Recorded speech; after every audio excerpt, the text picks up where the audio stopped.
Vive Nicaragua, gente que no vende patria. Bienvenidos y bienvenidas a Sin Fronteras. Buenos días. Hoy es viernes 8 de julio de 2022.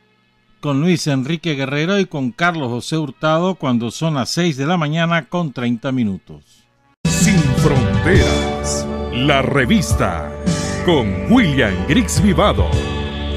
En la primerísima 91.7 y 105.3 FM.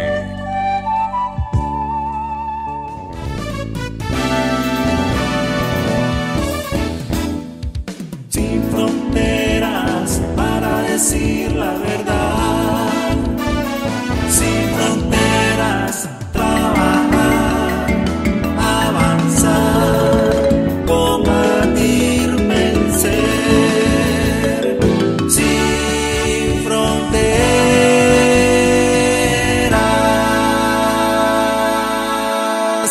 6 de la mañana con 35 minutos. Ayer falleció el periodista Carlos Alberto Salgado Gómez.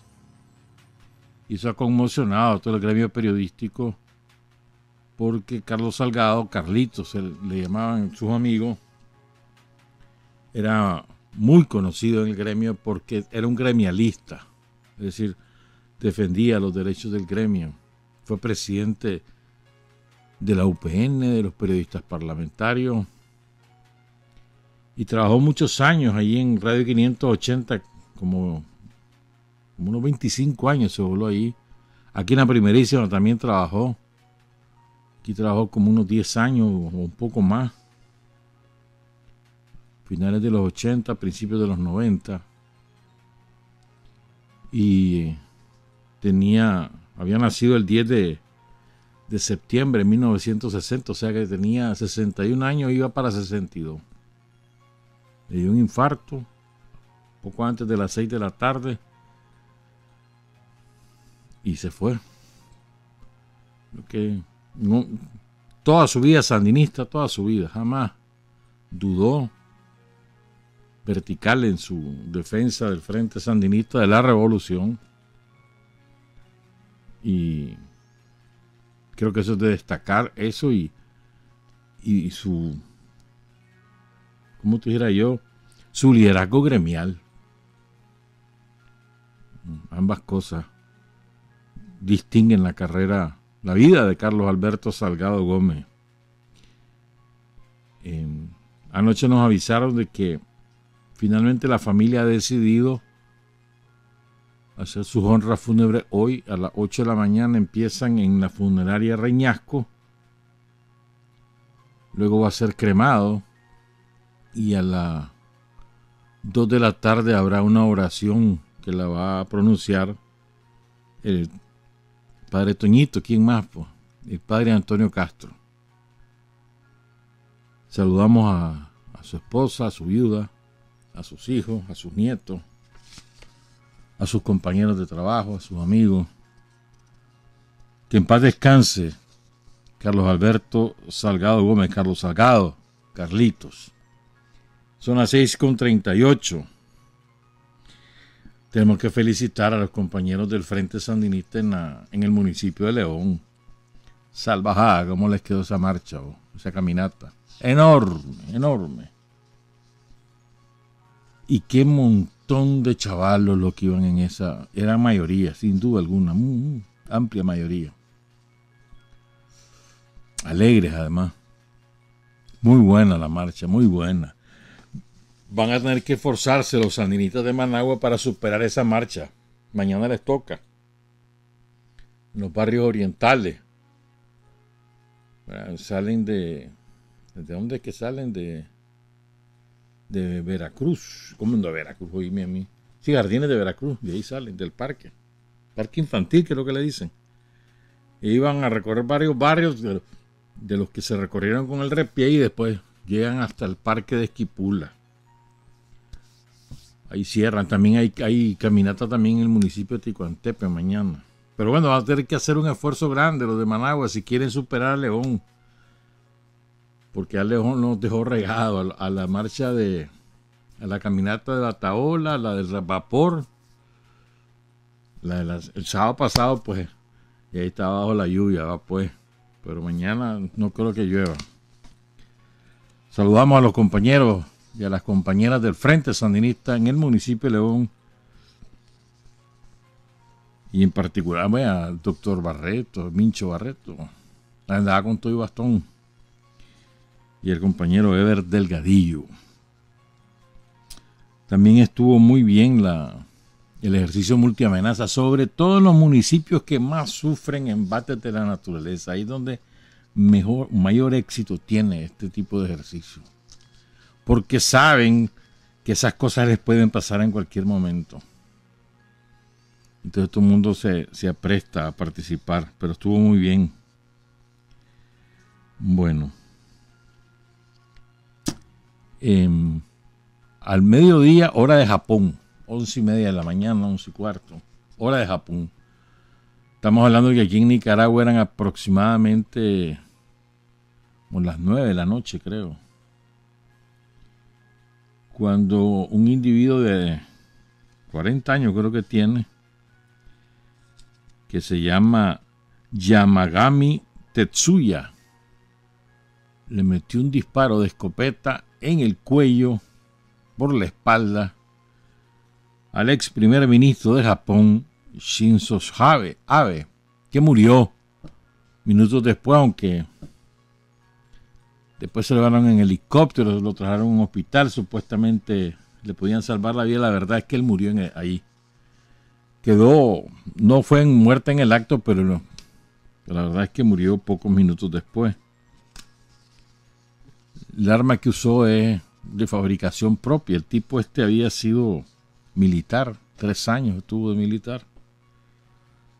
Y dice que le caía mal, pues, Shinzo Abe, que por eso lo mató en una ciudad que se llama Kashihara. Perdón, en la prefectura de Nara, que es donde él, Abe, había nacido. Este hombre fue primer ministro 2 veces y el primer ministro más joven en la historia de Japón. Lo eligieron cuando tenía 52 o 53 años. Pero al año renunció por una dolencia en el aparato digestivo.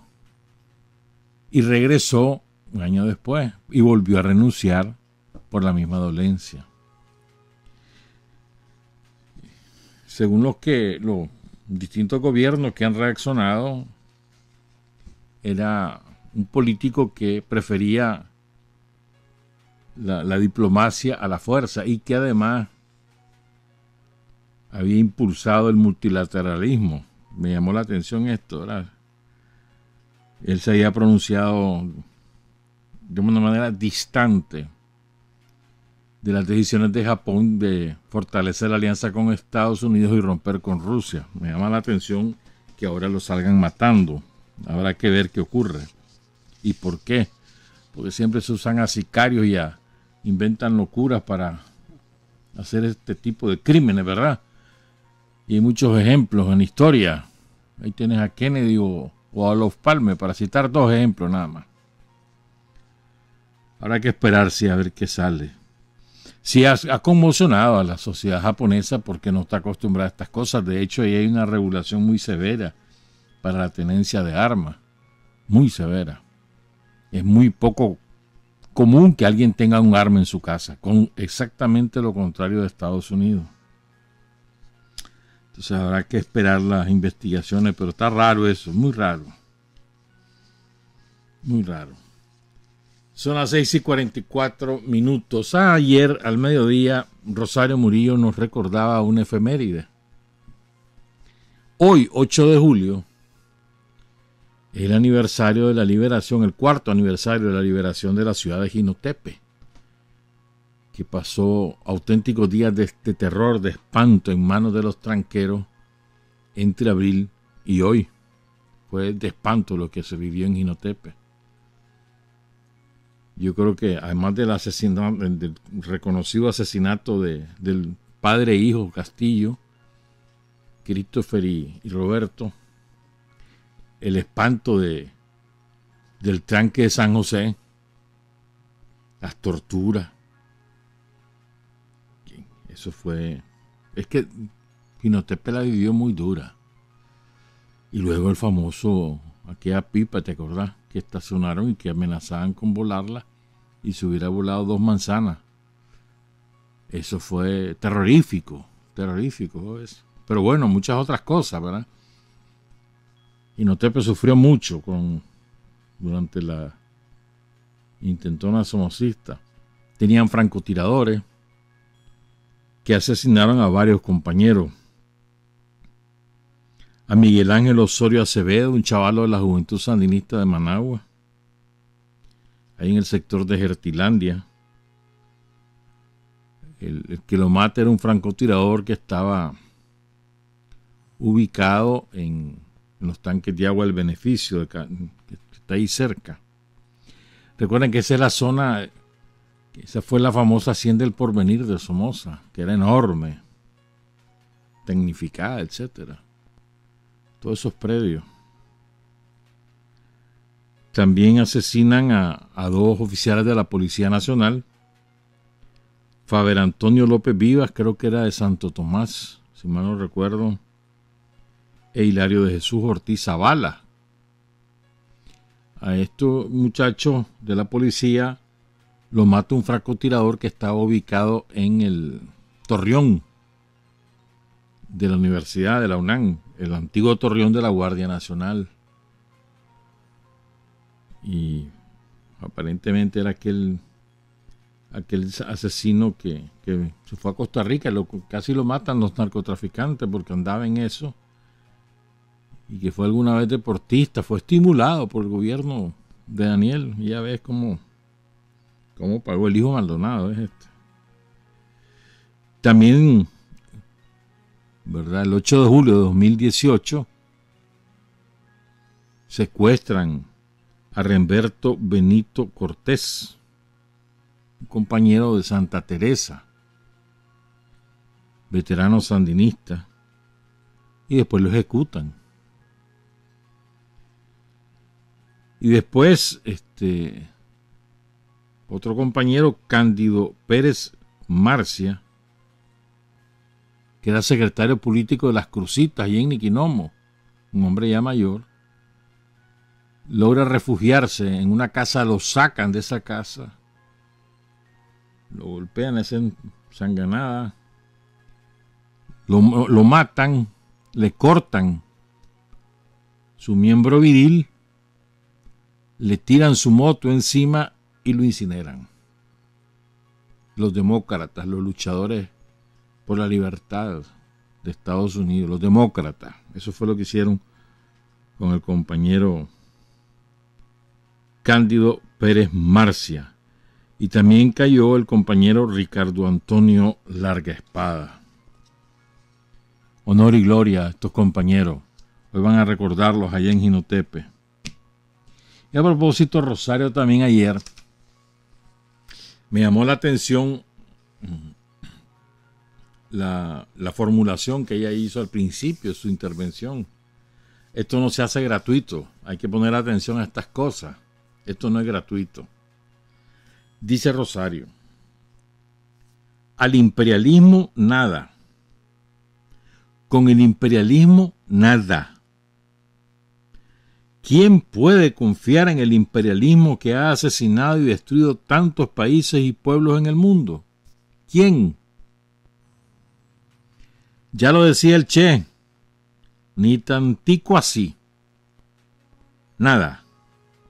Y ya lo hemos dicho también nosotros, en Gloria y Victoria, luchamos contra el yanqui, enemigo de la humanidad. En Patria Libre, donde todos los días afirmamos que ni nos vendemos ni nos rendimos. Jamás. Entonces, a mí me llamó la atención, apenas la escuché, porque esto no es gratuito, pues. Aquí es que a veces nos enredamos, algunos de nosotros, ¿verdad? Nos enredamos. Y andamos creyendo en santos que orinan y y en conciliaciones. Vamos a hablar más tarde de eso, vamos a hablar bastante de eso, pero un ratito más. Y entonces, de gratis no lo dice Rosario. Y hay que tener clarito, mano, te pueden ofrecer 1000 cosas, pero vos no podés confiar nadita de nada. Nada. Que, como lo decía el Che, lo hemos puesto muchas veces aquí en la radio del Che, ¿verdad? Creo que hay una viñeta con él. Y al imperialismo no se le puede creer nada, ni tantito así. Nada. O sea, los yanquis, cuando te dicen una cosa, algo quieren. Nunca trabajan gratis.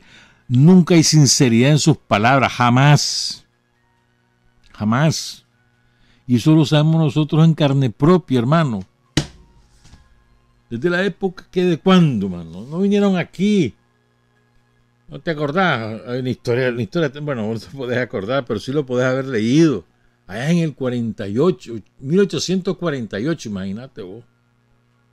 1848, con Vanderbilt y otros delincuentes parecidos que vinieron a adueñarse de la ruta del canal, le impusieron el primer tratado a Nicaragua y decían que íbamos a ganar un montón y se adueñaron. Que es que íbamos a ganar nada, ya se habían adueñado. Después trajeron a Walker. Walker venía supuestamente en una misión mercenaria y terminaba y se iba y se hizo del poder.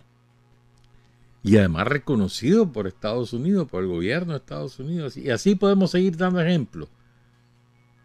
El otro día le oí decir al presidente de México, Andrés Manuel López, bueno, no el otro día, muchas veces lo ha dicho, el presidente de México, Andrés Manuel López Obrador, que el presidente Franklin Delano Roosevelt ha sido el mejor presidente de la historia de Estados Unidos y que era una maravilla, que no sé cuánto. Hay que recordarle a López Obrador, hay que mandarle una notita. Roosevelt fue el que autorizó el asesinato de Sandino. Ya está. Lo puso de ejemplo, que con él se habían retirado las tropas de Sandino, de Estados Unidos, Nicaragua. No se retiraron. Las derrotó Sandino. Las sacó Sandino. Esas son las distorsiones, ¿verdad? Las distorsiones, creo yo, a modo. A modo, eso no es ignorancia. Entonces, a los yanquis no hay que confiar, con los yanquis no hay que confiarse en nada, hermano, en nada. Nunca. Estamos hablando del gobierno, ¿no? Del poder constituido en Estados Unidos que oprime a su pueblo y que oprime a los pueblos del mundo. Nunca, jamás. Y nos recordaba también Rosario, ¿verdad? La derrota del golpe, decía ella. 8 de julio se cumple un aniversario de la derrotados. Derrotados están del golpismo terrorista en nuestra Nicaragua y derrotados siguen. Porque aquí reina el amor, la concordia, la fraternidad, la hermandad, la paz, el bien común. Y por eso ese diabólico intento de dominarnos por el odio no pasó y no pasará. Ese diabólico intento de dominarnos con odio no llegó a ninguna parte. Más bien derrotados siguen. Ni pudieron ni podrán, y lo decimos con la fuerza de un pueblo que quiere paz, derechos, avance hacia un porvenir de todos y con el bien de todos.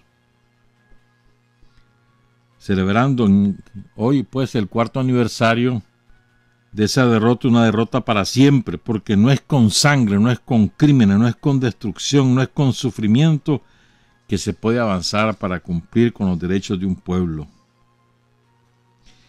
Y después le tiró su riflazo, ya sabes a quién. No es con sangre, no es con crimen, no es con voces falsas que creen proclamar en nombre de Dios cuando están asesinando, trancando, secuestrando, destruyendo un país. Creen proclamar desde la falsedad, desde la infamia, algo que evidentemente no pudieron ni pueden sostener porque es mentira, es falso. Falsos profetas, falsa proclama, uso del nombre de Dios en vano. Eso es lo que fue y eso es lo que ha sido. Y es lo que han pretendido seguir instalando sin éxito porque nadie cree. Porque todos sabemos que la única manera de avanzar es construyendo desde la concordia, los valores, los ideales, la dignidad de la persona, la familia, la comunidad, el país entero, construyendo el porvenir. Lo decía ayer Rosario Murillo, la vicepresidenta de la República. Acuérdense, a los yanquis no hay que creerle nada, ni confiar nada, nunca, en ninguna circunstancia. Los yanquis, y repito, me refiero a los que detentan el poder en Estados Unidos, son por naturaleza malditos, hipócritas y mentirosos. Si te dicen que el sol es amarillo es porque ellos creen que el sol es negro. Un invento estoy haciendo para que entendamos que jamás hay que creerles nada. Nunca. Y siempre hay que ir adelante de ello. Para que no te envuelvan ni te terminen atrapando en su red de mentiras y de engaños. Vamos a hacer la pausa porque vamos a regresar con varias cosas. Vamos a regresar con Carlos Fonseca para que nos recuerden algunas cositas, para recordárselo a algunos que andan ahí medio perdiditos. Y también con algo que dijo ayer el presidente Vladimir Putin. Vamos a hablar bastante de eso. Son las 6:56. Hay hombres que luchan un día y son buenos. Hay hombres que luchan un año y son mejores. Pero hay hombres que luchan toda la vida. Esos son los imprescindibles. 7 de la mañana con 2 minutos. Está de cumpleaños la Vivian Isabel Torres, la Chabelita. Mentira, todo el mundo la conoce como Vivian. Veterana reportera de la Revolución. Allá en los años 70 empezó con el Frente. Con William Ramírez, con Bayardo Arce, con José Esteban Quesada. De esa generación, Alejandro Romero Monterrey, Silvio Mora, toda esa generación de periodistas sandinistas. Vivian, saludos Vivian. Ya sé, no querés que diga nada más.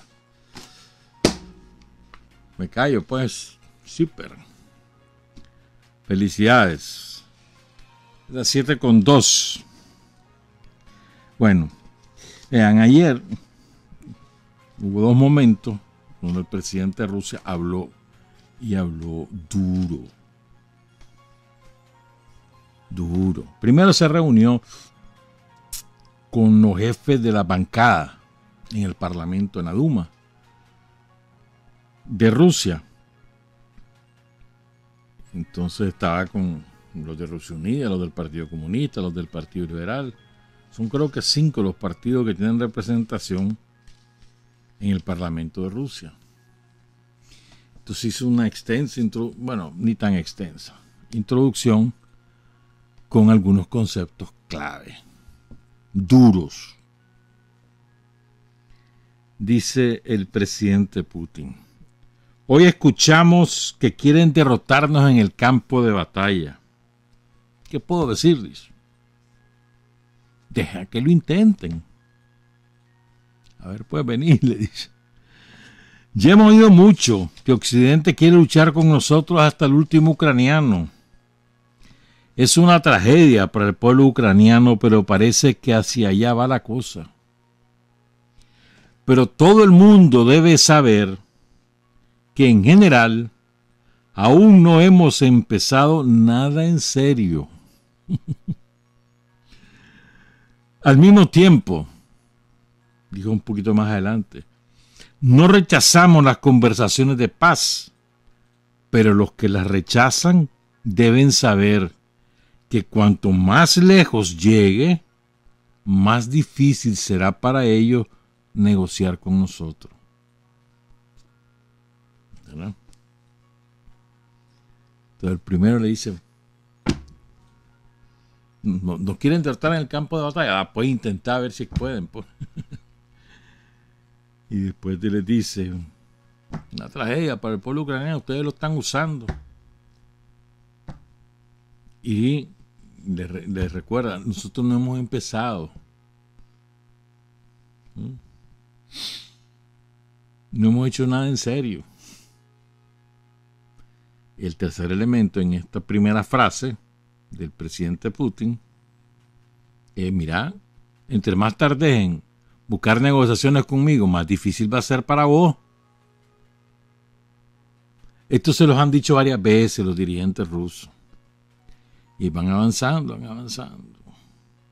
al suave, triturando a las Fuerzas Armadas de Ucrania, literalmente triturándolas. Avanzando. Y entonces y es que ellos no quieren negociar, porque dicen que hay que derrotarlos en el terreno. Un paréntesis antes de seguir con el presidente Putin. Un paréntesis. Mira, ayer se fue Boris Johnson, de eso hablábamos el miércoles. Pero hay algunas compañeras que son ilusos, que creen que es una derrota de los guerreristas. No, hermano, no tiene nada que ver. Johnson ya no le servía. No es por las mentiras que dijo, ni porque es un borracho. No, hombre. Ni tampoco es porque se había metido demasiado en la guerra contra Rusia. Tampoco. Ya no le servía. Y están buscando a otro que les sirva mejor. Pero ellos no van a cambiar la política imperial. Eso no tiene nada que ver. No ha habido un cambio en la correlación de fuerza en la sociedad británica como para que uno diga, hombre, va a haber un cambio también en la dirección política del gobierno. No, nada que ver. Van a tener una mirada un poquito más preocupada de controlar los efectos, las consecuencias de sus medidas contra Rusia. Eso sí lo van a hacer. Pero no crean que le van a sacar el hombro al régimen nazi de Ucrania. No, para nada. Más aún, recuerden, el imperialismo británico es la madre de todos los imperialismos del capitalismo. Es la madre de Estados Unidos, es la madre de todo. Y además, incluso con esa ínfula andaba Boris Johnson de reconstruir el imperio británico, dale viaje por intentarlo, por imbécil, pero bueno. Un imbécil igual van a poner, hombre. Son instrumentos de los poderes establecidos, sobre todo el complejo militar e industrial de Gran Bretaña, que es sumamente poderoso. Recuerden, pues, entonces estos son recambios de ellos, pues cuando a un político no les sirve, lo quitan. No les interesa si es procedimiento democrático, no lo quitan y ya está. No andan con cuentos ellos. Nosotros somos los que ahí andamos con babosa. No, ellos no, te quitan y ya está. Y si no te pueden quitar, te matan. Como hicieron con el primer ministro de Suecia, Olof Palme. No lo podían quitar, lo mataron. Entonces, vuelvo a lo que decía ayer el presidente Putin. Algunos colegas han señalado que nuestra operación militar especial conduce a reforzar nuestra soberanía, y eso es cierto, dice Putin. Pero el inicio de esta operación no estaba relacionado con ese objetivo. Ese es un efecto secundario. Inevitable, pero secundario. El objetivo principal, como he dicho antes, es proteger el Donbass y reforzar la propia seguridad de Rusia. Durante décadas, el llamado Occidente colectivo liderado por Estados Unidos de América se ha comportado de forma extremadamente agresiva con Rusia. Nuestras propuestas para crear un sistema de seguridad igualitario en Europa han sido rechazadas. Se rechazan las iniciativas de colaboración en materia de defensa antimisiles. Las advertencias sobre la inaceptabilidad de la ampliación de la OTAN, especialmente a costa de las antiguas repúblicas soviéticas, han sido ignoradas. Incluso la propia idea de la posible integración de Rusia en la misma alianza de la OTAN, en lo que entonces parecía ser una relación sin nubes con la OTAN, parecía absurda para sus miembros. ¿Y por qué? Pregunta Putin. Porque simplemente no necesitan un país como Rusia. Por eso apoyaron el terrorismo, el separatismo en Rusia, las fuerzas destructivas internas y la quinta columna en nuestro país. Todos ellos han recibido y siguen recibiendo el apoyo incondicional del propio Occidente colectivo. la contra, como diríamos nosotros. O sea, esto lo vienen diciendo desde hace rato las autoridades de Rusia. Aquí hay una quinta columna que está financiada por Occidente. Muchos han huido, se fueron al río de los Caites. Gran parte de los grandes oligarcas y muchos de sus periodistas, de sus artistas se fueron. Ahora andan queriendo regresar, babosos que son. ¿Verdad? Y entonces y siguen siendo financiados. Estados Unidos apostó a la inconformidad de la sociedad rusa. Aquí iba a haber una rebelión contra el presidente Putin y fracasó. Sigo. Nos dicen, escuchamos hoy, que nosotros empezamos la guerra en Donbass, en Ucrania. No, dice. La guerra fue desatada por Occidente, que organizó y apoyó un golpe de Estado armado inconstitucional en Ucrania en 2014 y luego alentó y justificó el genocidio contra la población en Donbass. Ese mismo Occidente colectivo es el instigador directo, el culpable de lo que está ocurriendo hoy. Si ese mismo Occidente quería provocar un conflicto para pasar a una nueva etapa de lucha contra Rusia, a una nueva etapa de contención de nuestro país, podemos decir que lo ha conseguido en cierta medida.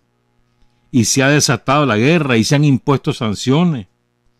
En circunstancias normales probablemente habría sido difícil hacerlo. Evidentemente no solo pretendían golpear fuerte a la economía rusa, sino que su objetivo era sembrar la discordia, la confusión en nuestra sociedad, desmoralizar a la gente. Pero incluso aquí calcularon mal. No funcionó y estoy seguro que no funcionará. Pero ¿qué me gustaría señalar? Continúa el presidente Putin. Tendrían que entender, y esto es muy importante, oigan esto, tendrían que entender que ya han perdido desde el comienzo de nuestra operación militar especial, porque su inicio mismo, el inicio de la operación, significa también el principio de una ruptura radical del orden mundial de Estados Unidos. Este es el nacimiento de la transición desde el egocentrismo liberal, globalista, estadounidense, a un mundo verdaderamente unipolar, un mundo basado no en reglas egoístas inventadas por alguien para sí mismo, detrás de las cuales no hay más que un afán de hegemonía, no un doble rasero hipócrita, sino basado en el derecho internacional, en la verdadera soberanía de los pueblos y las civilizaciones, en su voluntad de vivir su destino histórico, sus valores y tradiciones, y de construir una cooperación basada en la democracia, la justicia y la igualdad de derechos. Y hay que entender que este proceso no puede detenerse. El curso de la historia es inexorable y los intentos del occidente colectivo de imponer su orden mundial en el mundo están condenados al fracaso. ¿Estamos claros? Después vamos a volver sobre este tema. Pero quiero decir, dice el presidente Putin, y subrayar que tenemos muchos partidarios incluso en Estados Unidos y Europa, y más aún en otros continentes y otros países, y cada vez serán más, no hay duda. Una vez más, incluso en los países que siguen siendo satélites de Estados Unidos, existe una creciente comprensión de que la obediencia ciega de su élite gobernante al soberano, que es Estados Unidos, no se corresponde por regla general con sus intereses nacionales y a menudo los contradice radicalmente. Me voy a detener en estos dos temas que habla el presidente Putin. Lo primero, es irreversible lo que ha ocurrido y no lo quieren entender. Se resiste la élite yanqui, la élite europea, la élite japonesa, la élite coreana, se resisten a entender que ya no hay manera de frenar el cambio mundial, que se acabó el orden unipolar, que se acabó los dictados del imperialismo norteamericano, se acabó, entiéndanlo de una vez por todas, no hay manera de regresar. Se resisten, sí, y ahí andan haciendo, hoy hicieron como gran cosa, son bien estúpidos, son verdad. Hoy estaba la cumbre del G20 en Indonesia. Entonces llegó el canciller, los preparativos para la cumbre que va a ser en septiembre. Entonces eran los cancilleres de los G20, también los del G7, que son los yanquis, Alemania, Francia, Italia, Gran Bretaña, no me acuerdo quién es más, no importa, Japón. Y entonces el presidente de Indonesia ofrece una recepción, ¿verdad? Como iba a ir Sergei Lavrov, el canciller de Rusia, los idiotas esos, los 7 cancilleres no llegaron a la recepción y desairan al presidente de Indonesia, que son idiotas, como si con eso ya ganaron la guerra. A un caballo, pero bueno, allá ellos. ¿Ya? Entonces, porque eso es una expresión de que se niegan a aceptar la realidad. El inicio, con solo con lo que hizo Putin, con esa decisión que tomó, se acabó. Les he dicho una y otra vez, negociemos, hablemos. Deja de crecer hacia mi frontera, no me estés amenazando. Quité esa posibilidad del arma nuclear tan cerca de mi frontera. No, hablemos. No quisieron. Se hartó el hombre. Ahí va la operación. Y en ese mismo momento cambió el orden mundial. No solamente desde el punto de vista político, geopolítico, no solamente desde el punto de vista de cuáles son las prioridades ahora de la humanidad, sino lo que quizás tan o más importante, cambió el orden financiero mundial, cambió, ya no hay nada que hacer. El declive del dólar es ya precipitado, se acerca ya su derrumbe final, y las reglas ahora, como dice un muy buen artículo que hemos publicado hoy en la página web de la radio, las reglas ahora las pone Rusia en términos financieros, y no hay manera que lo entiendan hasta que termine, como dicen ellos, hasta el último ucraniano. Dale pues, entonces hasta el último ucraniano, porque ellos son los que financian eso. No tienen los cojones de enfrentarse cara a cara con los rusos. Usan al pueblo ucraniano, que ya lo tienen robotizado, por cierto. Pero bueno. Y después él advierte, mira, espérate. Nosotros tenemos partidarios ahí en Estados Unidos y en muchos otros países, ahí en Europa. Y van creciendo. Y se van dando cuenta, los pueblos se van dando cuenta que lo que ustedes están haciendo, las élites europeas y las élites de Estados Unidos y Canadá, no hay que dejar de mencionar a Canadá, que son bastante malditos, lo que ustedes están haciendo es contrario a los intereses nacionales de sus respectivas sociedades.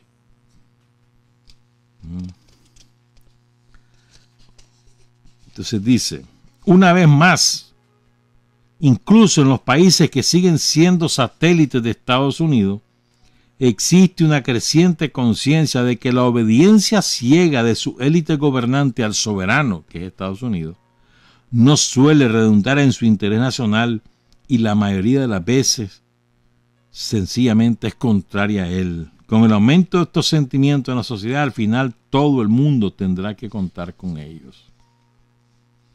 Hoy en día, estas élites gobernantes están aumentando el grado de manipulación de la conciencia pública. Las clases dirigentes de Occidente de carácter supranacional y globalista, al darse cuenta que sus políticas se alejan cada vez más de la realidad, del sentido común, de la verdad, comenzaron a utilizar métodos abiertamente opresivos. Quiero llamar su atención sobre lo que viene a continuación, lo que dijo el presidente Putin, que es muy, muy importante.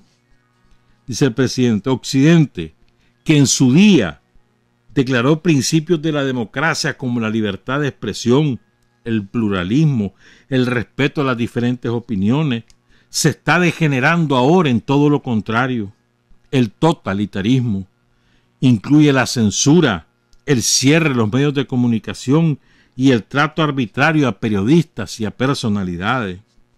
Esta práctica de prohibición se extiende no solo al espacio informativo, sino también a la política, a la cultura, a la educación, al arte, a todas las esferas de la vida pública de los países occidentales. Además, este modelo, el modelo de liberalismo totalitario, incluida la notoria cultura de la abolición de las prohibiciones omnipresentes, lo están imponiendo en todo el mundo, están tratando de imponerlo. Esto es muy importante. El liberalismo totalitario lo están tratando de imponer. ¿Qué significa, hermano? Cercenar todos los derechos ciudadanos con la complacencia de los propios ciudadanos, lo cual es más terrible aún. Y empieza por la parte ideológica, pero no solamente la parte ideológica, porque empieza en la severa restricción de la libertad de expresión y de la libertad de pensamiento. Y resultaba que éramos los comunistas, éramos los andinocomunistas, por ejemplo, en Nicaragua, los que restringíamos la libertad de expresión, los que no queríamos. Bueno, no, son ellos. Siempre lo hemos dicho, y aquí está la mejor prueba. Ahora lo hacen desde el poder estatal. Antes lo hacían desde el poder económico. Simplemente prohibían financiar los medios de comunicación alternativos. Los asfixiaban o ponían leyes cuyas regulaciones eran tan atroces que terminaban cerrando. O lo hacían con sicarios, mandaban a matar periodistas incómodos o dueños de medios incómodos. Pero ahora es desde el poder mismo. Y además, sembrando en la sociedad que es horrible que alguien hable a favor de Putin. Y eso es horrible, eso es espantoso. No, que no hable. Y que la gente esté de acuerdo con eso. Que es lo mismo. Esto lo practicaron con el famoso COVID, cuando sembraron el terror social. Entonces, era terrible, era prohibido pues que alguien hablara diciendo que eso no era real, que eso era un invento, que estuvieran en contra de las vacunas. Entonces comenzaron a censurar. Lo practicaron con el COVID. Y cierra Putin en esta primera parte. La verdad y la realidad es que los pueblos de la mayoría de los países no quieren esa vida y ese futuro. Y realmente no quieren una soberanía formal, decorativa, sino sustantiva, real. Y simplemente los pueblos están cansados de arrodillarse, de humillarse ante quienes se consideran excepcionales e incluso en su detrimento para servir a sus intereses. Se hartó la gente, es lo que nos dice Putin, ¿verdad? Esto fue con los diputados. Después que habló cada jefe de bancada, incluyendo el jefe de la bancada del Partido Comunista, que es la segunda bancada en importancia en el Parlamento de Rusia. Pero luego tuvo un encuentro con los ganadores del concurso Líderes de Rusia. Esto lo organiza el gobierno de Rusia desde hace unos 20 años. Y de ahí extrae gente con talento para dirigir sectores de la economía, de la ciencia, de la cultura y de la política. De ahí lo va extrayendo. Ahora son gobernadores, ministros, viceministros. Es una política de cuadro. Entonces se reunió con los que acaban de ganar. Y aquí me llama la atención dos cositas. Dio algunos datos importantes. Primero, recordó que la crisis alimentaria mundial no empieza con la operación de defensa de Rusia, no empieza el 24 de febrero. Venían sembrando esto desde hace rato. Y aquí dice una cosa interesantísima. Bueno, no es primera vez que lo dice, es como tercera o cuarta vez, primera vez que lo comentamos aquí. Dice Putin que durante la pandemia lo que hicieron los países ricos del capitalismo fue comprar en cantidades desmesuradas los alimentos que habían en el mercado y acapararlo. Porque había ellos conocían que una de las tendencias que ellos estaban sembrando era la escasez de alimentos. Entonces, para impedir de que sus respectivas sociedades padecieran este flagelo, entonces compraron. Entonces, aunque ellos mismos son exportadores de alimentos, hay determinados productos que son materia prima también, que están en el mercado y que ellos no son autosuficientes y los compraron todos. Y eso empezó a generar el alza de la materia prima alimentaria. Trigo, por ejemplo. Por ejemplo, maíz. Esto es importante tenerlo presente. Lo segundo, dice Putin, lo que pasa es que las sanciones dicen han agravado este problema, pero no empezaron con 24 de febrero. Lo segundo, oigan este dato, Estados Unidos imprimió durante la pandemia 5.900, no millones, billones, o sea, millón de millones. 5.900 millones de dólares impresos así. Aplicó la maquinita sin ningún respaldo en la oferta de productos, de bienes y servicios. Nada. Lo comenzó a imprimir. Imposible que no hubiera inflación. ¿Te acordás que aquí hablamos antes de la operación de defensa de Rusia? Aquí lo contábamos. Cómo estaba la inflación en Estados Unidos, que ya había roto el récord de los últimos 40 años. ¿Se acuerdan? El origen está en la masiva impresión de billetes sin ningún tipo de respaldo. O sea, sacaron el dinero pues alegrísimo ellos para financiar todas sus cosas y no había nada de respaldo. Entonces, que como la gente tiene reales, demanda más sobre los productos, los pocos productos que están en el mercado, y esto entonces los dueños, los distribuidores, los productores suben el precio. Lo lógico, pues. ¿Verdad?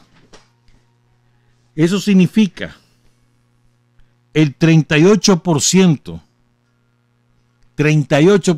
más de lo que se imprimió en billetes de dólar en los últimos 40 años.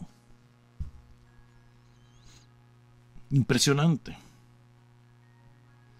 En la eurozona imprimieron 2.500 millones de euros.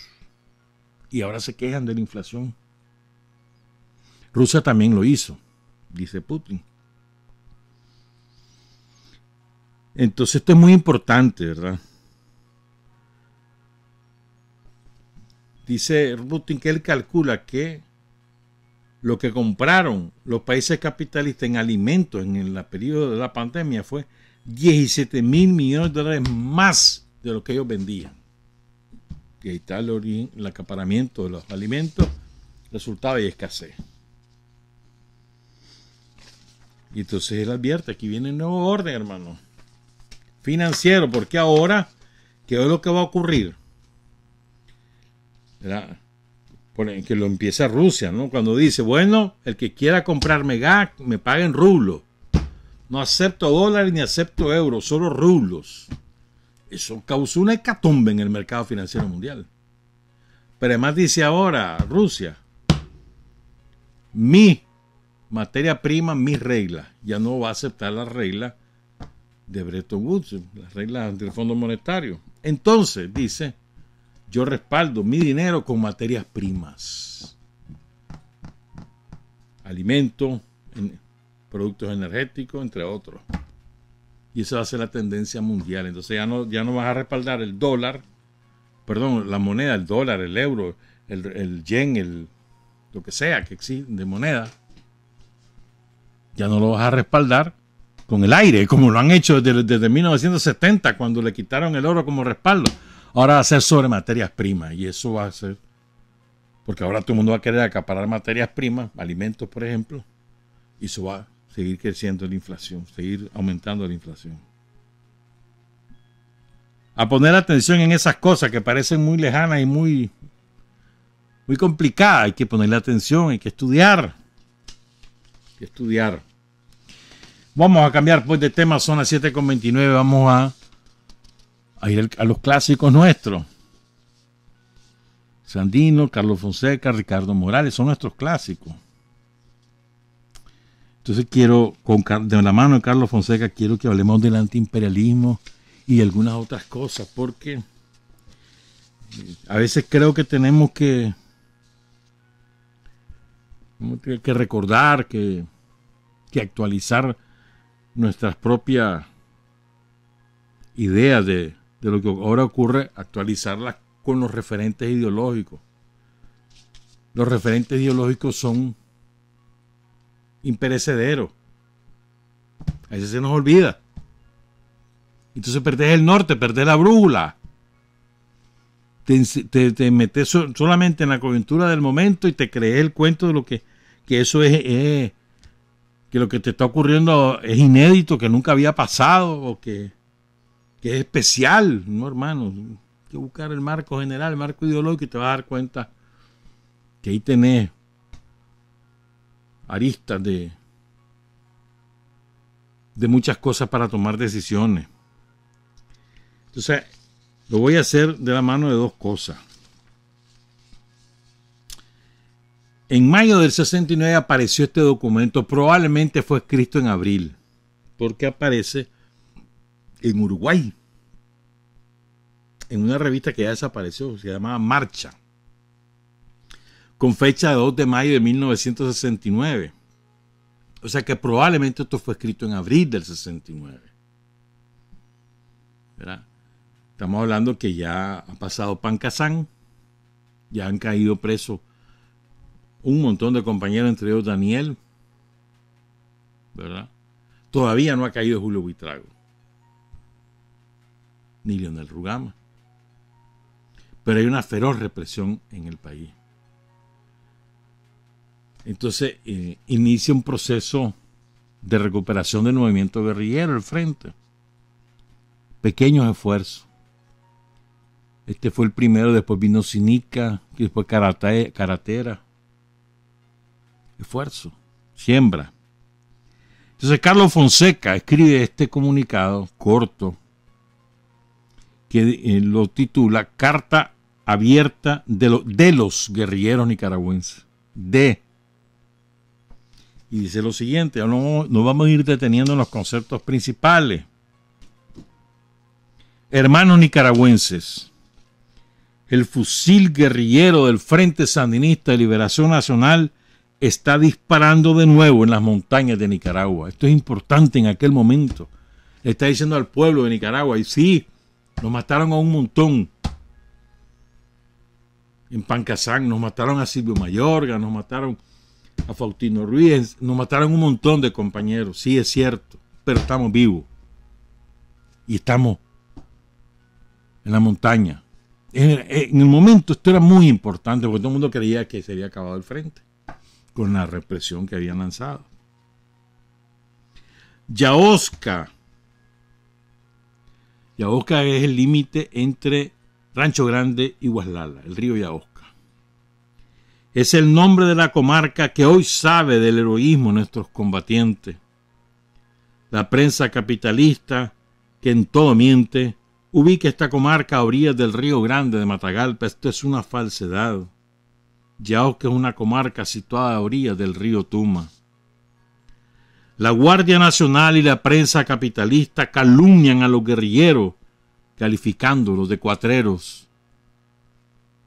Porque después de Pancasán, la Guardia impuso este concepto en todas las radios, en el diario La Prensa, en el diario Novedades, y en la poca influencia que tenía la televisión en la época, impuso este concepto, que lo que habían eran bandas de cuatreros.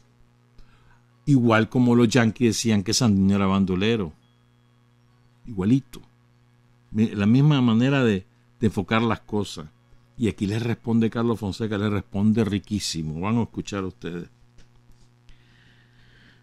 Igual cosa hicieron en 1967 con los guerrilleros de Pancasán. En esta ocasión afirmaron que los delincuentes estaban... Perdón, voy a repetir todo el párrafo. La Guardia Nacional y la prensa capitalista calumnian a los guerrilleros calificándolos de cuatreros. Igual cosa hicieron en 1967 con los guerrilleros de Pancasán. En esta ocasión afirmaron que los combatientes estaban asociados a un delincuente de apellido Páez. Pero todo el mundo se convenció de que los guerrilleros de Pancasán eran auténticos patriotas. No, señores opresores, no, señores generales, ministros y políticos. No son los guerrilleros, los cuatreros. Cuatreros son los descendientes de Bernabé Somoza, Siete Pañuelos. Bernabé Somoza es del siglo XIX. Cuatreros son los descendientes de Bernabé Somoza, Siete Pañuelos, y de Anastasio Somoza García, que ocupan la loma de Tizcapa. Cuatreros son los flamantes políticos y militares que se dedican a despojar a la nación. Cuatreros son los falsos opositores liberales y conservadores que fingen defender la libertad mientras se dedican a sacar una cuantiosa porción del despojo al pueblo. Cuatreros son quienes integran la alta clase capitalista. Cuatrero es el texano Lyndon B. Johnson y su sucesor, Richard M. Nixon, cabecillas del imperialismo yanqui entregado al saqueo de muchos pueblos. Nixon había asumido la presidencia de Estados Unidos en enero de ese año. Los guerrilleros de Yaosca combaten por establecer un sistema social que haga justicia a la clase obrera, la clase campesina y demás sectores oprimidos. A la cabeza de la columna Pablo Úbeda combatiente se encuentra el capitán Dionisio, quien es un compañero de firmes convicciones revolucionarias. Si mal no recuerdo, se refiere a José Benito Escobar. Pero bueno. En Yaosca, dice Carlos Fonseca, nos fructifica no solamente la sangre de los mártires, sino también la palabra de orientación. Esa comarca escuchó varios años el susurro del mensaje clandestino de Rigoberto Cruz, caído en Pancasán y conocido entre los campesinos con el nombre de Pablo Úbeda. En su honor se denomina así esta columna. Se frotaban las manos felices los falsos opositores y los falsos revolucionarios, los falsos cristianos y los falsos marxistas. Creían dedicarse a la componenda sin el estorbo de los guerrilleros. Los verdaderos defensores de la justicia, los fieles discípulos de Carlos Marx, Ernesto Che Guevara y César Augusto Sandino, jamás rendirán sus armas. Y luego recupera el nombre de un compañero. ¿Quién sabe? ¿Quién podrá darnos información? ¿Quién podrá recuperar su memoria? Es la única vez que yo lo he oído mencionar en este comunicado de Carlos Fonseca. Dice, un compañero caído en Yaosca es Juan Granados. Y nada más sabemos. Gloria eterna a su nombre, dice Carlos. Y luego continúa. Distintos espías de la Guardia Nacional han sentido el peso de la justicia guerrillera. Entre estos se cuenta Carlos Rodríguez, juez de Mesta de Guaslala. Obreros, campesinos, estudiantes, apoyen a los combatientes. Patria libre o morir. Por el Frente Sandinista de Liberación Nacional, Carlos Fonseca, algún lugar de Nicaragua. Carlos Fonseca nunca se puso el segundo apellido. Y hay muchos compañeros que les encanta poner Carlos Fonseca Amador. Carlos Fonseca no usaba su segundo apellido.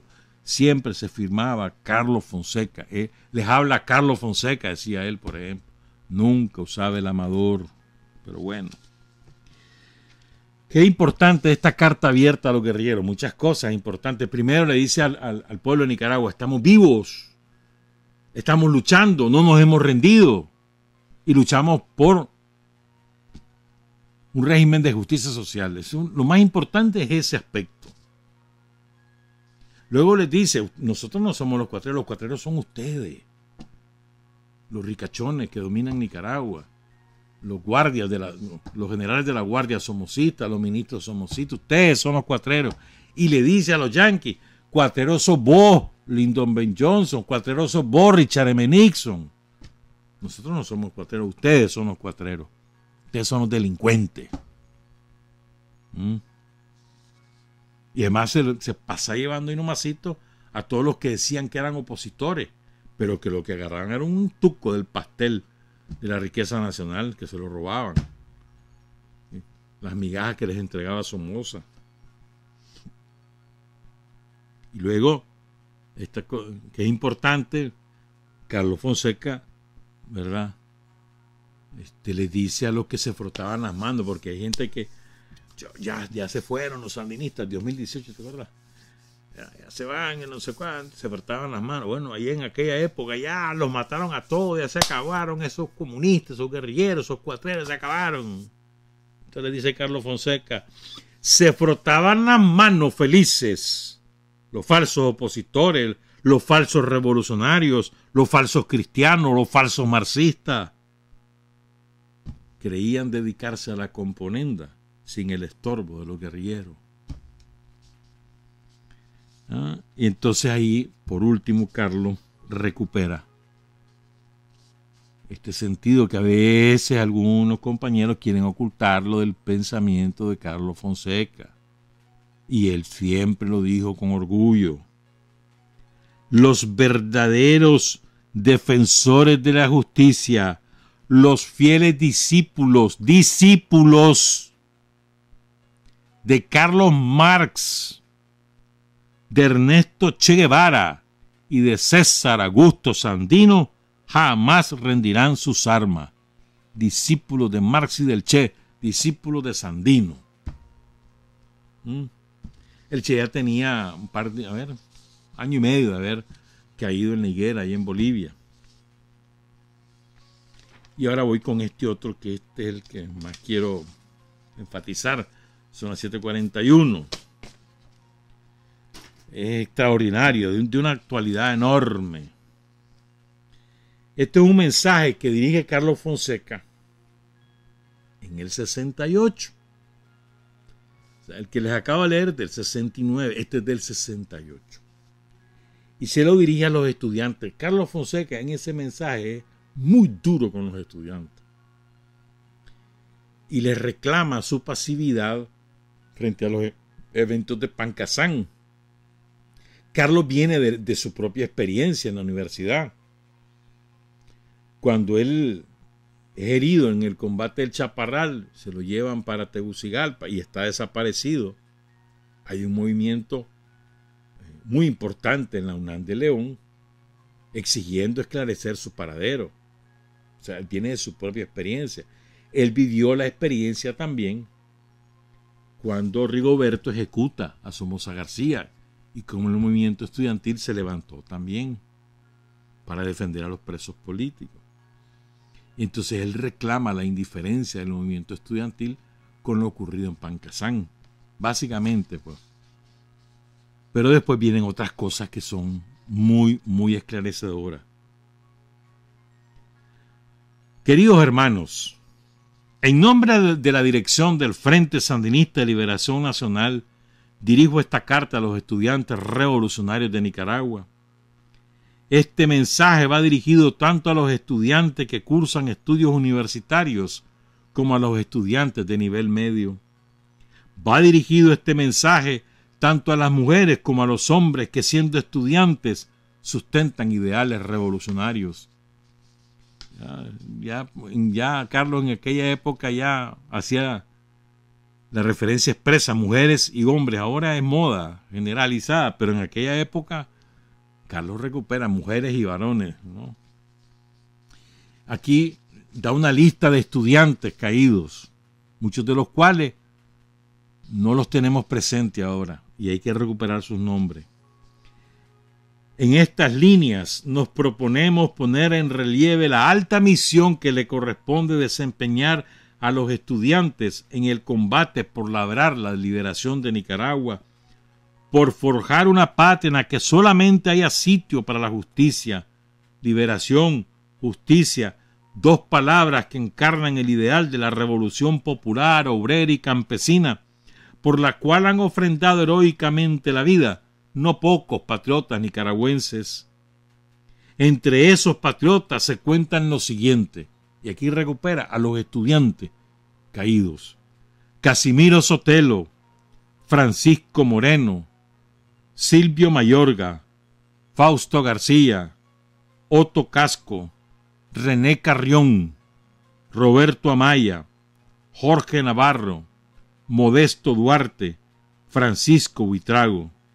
A esta lista de estudiantes mártires militantes del Frente Sandinista de Liberación Nacional debemos agregar el nombre del joven catedrático doctor Danilo Rosales Argüello, Otros estudiantes caídos en el curso de la última década en el combate por la defensa de la dignidad son los siguientes: Mauricio Martínez, Eric Ramírez, José Rubí, Sergio Saldaña, Marcelo Fernández, Julio Óscar Romero, Ajax Delgado, Jesús Mendoza, Manuel Valdizón, Antonio Barbosa, Víctor Arbizú, Eduardo Medina, Héctor Zelaya.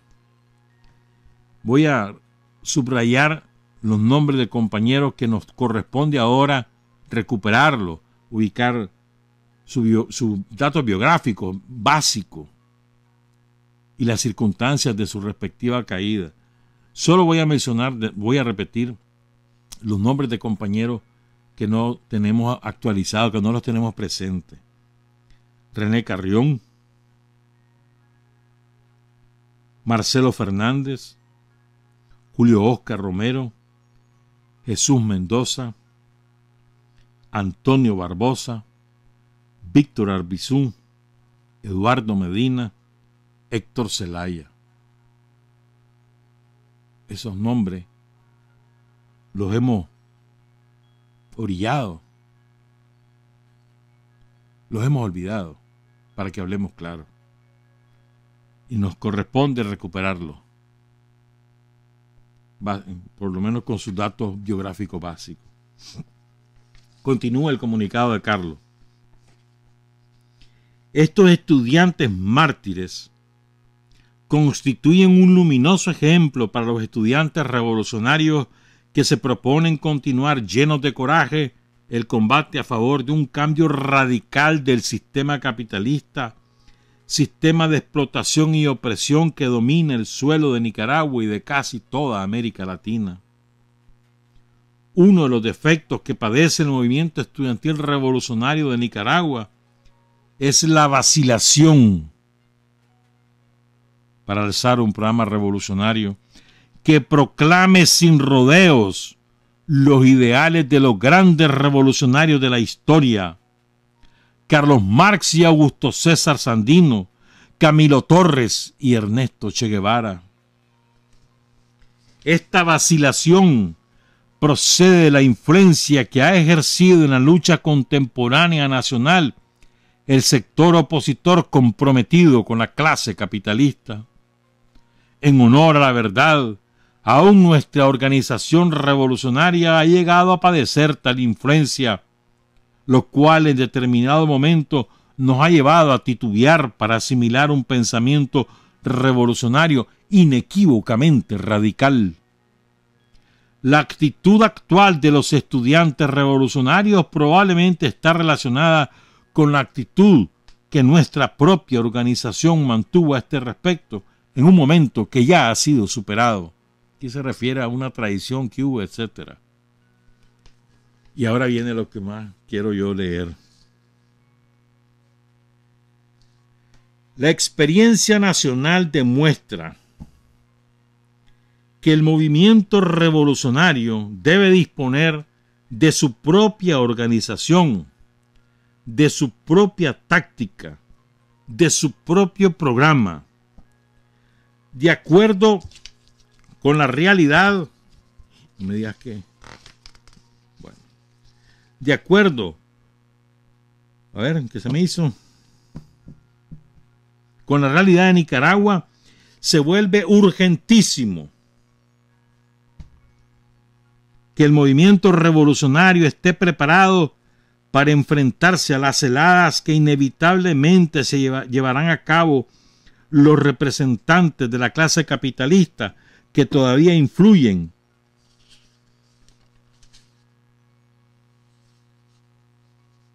en ciertos sectores del pueblo.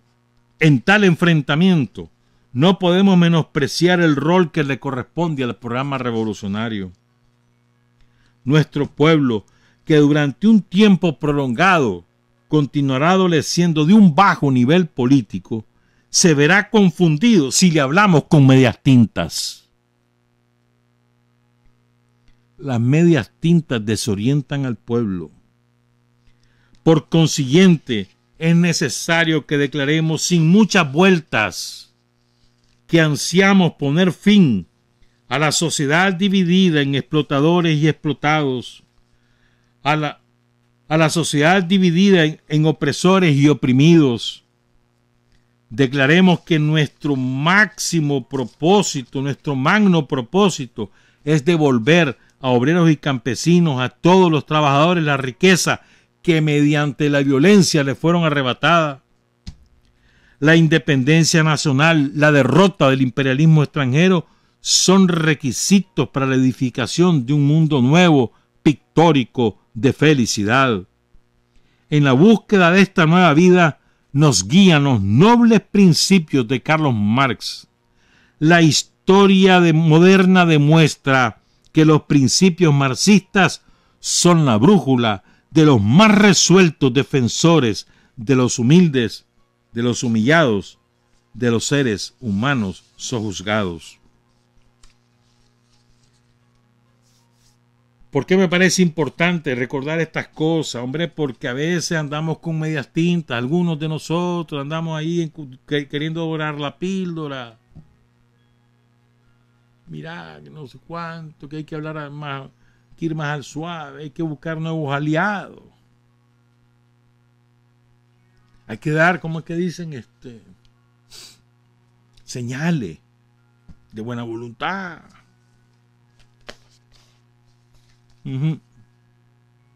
¿Cómo no?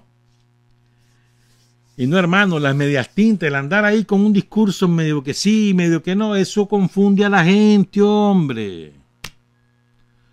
Sobre todo a nuestra gente, a nuestros militantes. Hablar claro y pelado. Y hablar claro y pelado es no solamente declarar claro y pelado nuestro objetivo, como lo hemos hecho, sino también hablar claro y pelado de que con los yanquis no se puede, de los yanquis, perdón, no se puede esperar nada bueno. En ninguna circunstancia, hermano. ¿Sabes cuándo vas a poder vos negociar con los yanquis? Cuando estén derrotados. Ahí sí. Mientras tanto, mientras ellos se crean los dueños del mundo y crean que te pueden imponer las reglas que a ellos les da la gana, en el momento que les da la gana, no hay forma.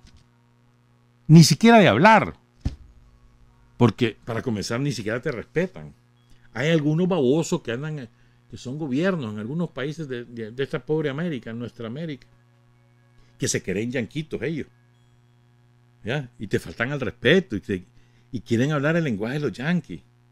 Entonces vienen y te dicen lo que tenés que hacer, lo que no tenés que hacer, cómo tenés que comportarte y cómo no tenés que comportarte, qué medidas tenés que aplicar y qué medidas no podés aplicar. Son yanquitos, caitudos, pero se creen yanquitos ellos.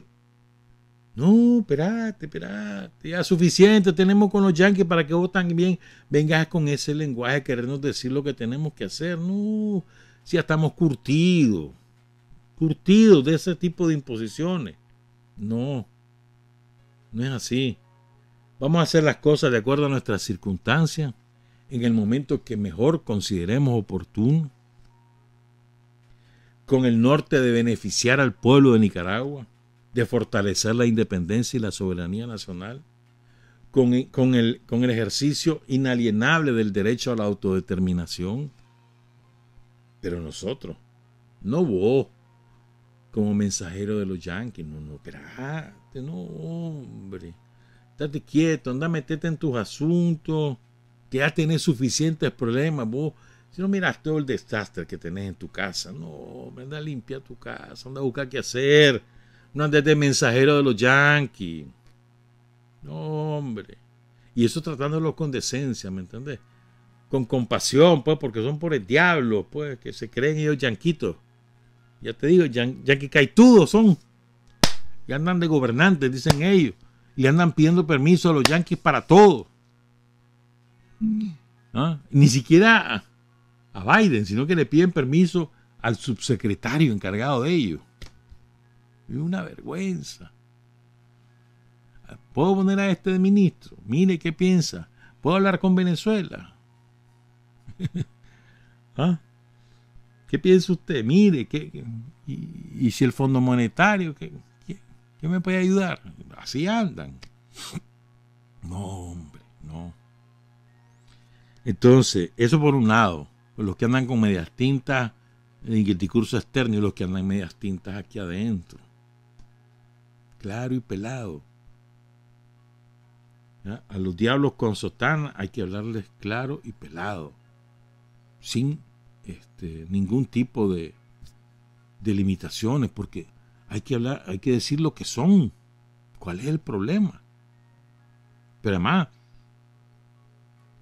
no estamos diciendo ninguna mentira. Entonces, no, espérate, es que mira, que tienen sotana. No, espérate, ya estamos hartos de esas dobles cosas, no, hombre. Claro y pelado, sin medias tintas. Recuerden esta frase de Carlos Fonseca. Las medias tintas desorientan al pueblo de Nicaragua.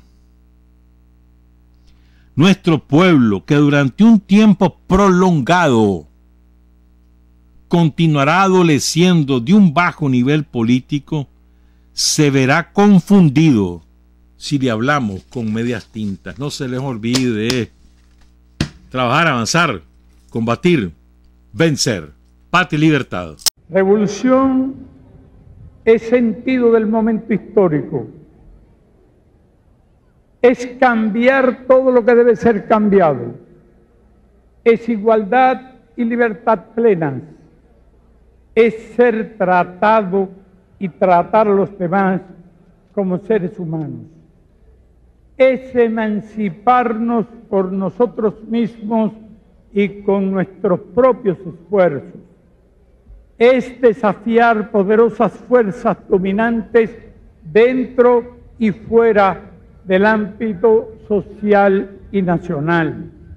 Es defender valores en los que se cree, al precio de cualquier sacrificio. Es modestia, desinterés, altruismo, solidaridad y heroísmo. Es no mentir jamás ni violar principios éticos. Es convicción profunda de que no existe fuerza en el mundo capaz de aplastar la fuerza de la verdad y las ideas. Revolución es unidad, es independencia, es luchar por nuestro sueño de justicia para Cuba y para el mundo, que es la base de nuestro patriotismo, nuestro socialismo y nuestro internacionalismo.